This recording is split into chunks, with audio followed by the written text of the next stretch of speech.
Et même les protocoles ne veulent pas qu'il rentre.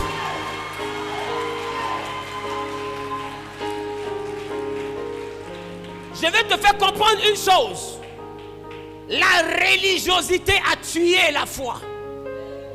Nous sommes devenus tellement religieux que nous voulons que Dieu prenne la forme que nous on peut accepter. On est devenu tellement religieux qu'on veut que Dieu prenne l'image. Chacun se décrit une image de Dieu.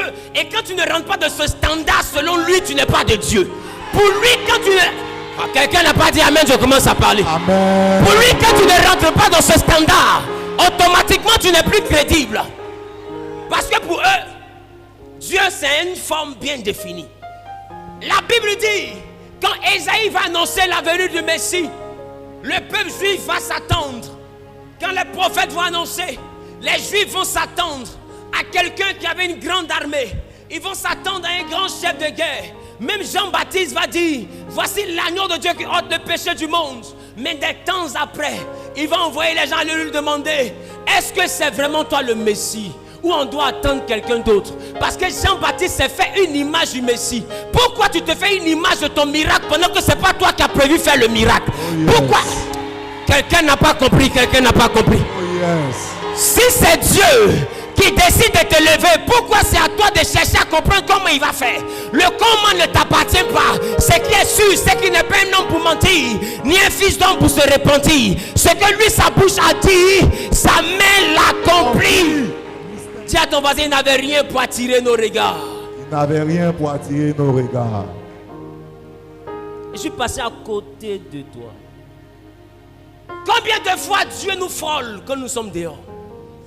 Combien de fois Dieu passe à côté de nous, mais on ne voit qu'un sale, un ivrogne.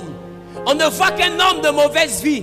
On ne voit que quelqu'un de méprisable. Ésaïe dit, il n'avait rien pour attirer nos regards. Nous constatons que dans l'église, on est plus frères à ceux qui ont de belles voitures. On est plus sœurs à ceux qui ont de bons comptes en banque. On est plus frères à ceux qui ont des voitures qui voyagent. Mais on n'est jamais frères avec le misérable qui est à côté. On n'est jamais frères avec la misérable qui est à côté. Oh yes. C'est quel genre de fraternité intéressée? Dans l'amitié, je peux me demander dans l'amitié, qu'est-ce que tu m'apportes? Parce qu'on choisit les amis. Mais je ne peux pas demander à mon frère, qu'est-ce que tu m'apportes? Parce que les frères, c'est Dieu qui les impose. C'est pourquoi dans l'église, nous ne sommes pas des amis. Nous sommes des frères. Il faut accepter ton frère quand il est riche. Il faut accepter aussi l'autre qui est à côté qui est pauvre. Ne donne pas la valeur à celui qui a de l'argent et mépriser celui qui n'a rien. Oh yes. Il n'avait rien pour attirer nos regards. Je vais dire à quelqu'un, si Jésus doit venir nous visiter un jour, il ne viendra pas comme un bourgeois. Si Jésus doit nous visiter un jour, il ne viendra pas avec une limousine.